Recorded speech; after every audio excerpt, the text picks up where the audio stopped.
Story time. A girl named Akira Kendrick sent me this story, and the background of it is that her dad was very abusive to her mother, and her mother got custody of Akira, and her dad was not happy about that. Anyway, so Akira was with her aunt and her cousins at her grandmother's house, all on her mother's side, and her dad stops by to say hello.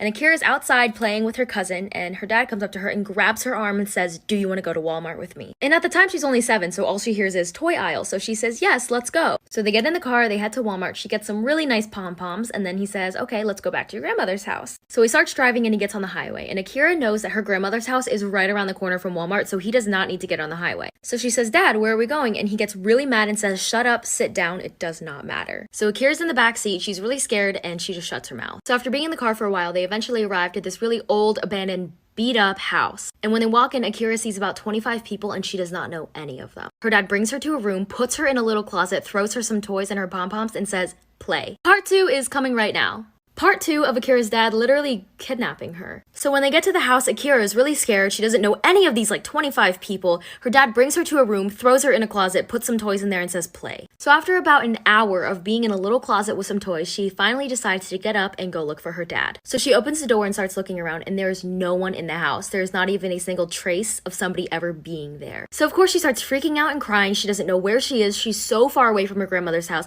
and she doesn't have a phone. And so eventually, after 3 hours, she hears somebody. She looks up and her dad is standing there, and he says, "Come on, let's go, the cops are outside." So basically Akira's aunt called the cops and they had a search warrant for him. They ended up finding her dad and they said to him, "If you don't take us to her, you will go to jail." And obviously from what I just said, he finally took them to her at this random old abandoned house and they found her. And they ended up putting him in jail anyways, cause why not? 2 years in jail and 1 year on probation. Don't steal children, people. Don't steal them. So when I was a sophomore in high school, I had this teacher who would only let the students in her class use the restroom one time per semester. Well, one day I raised my hand and I was like, "Excuse me," I don't remember her name, "can I please use the restroom?" And she was like, "No, you can't."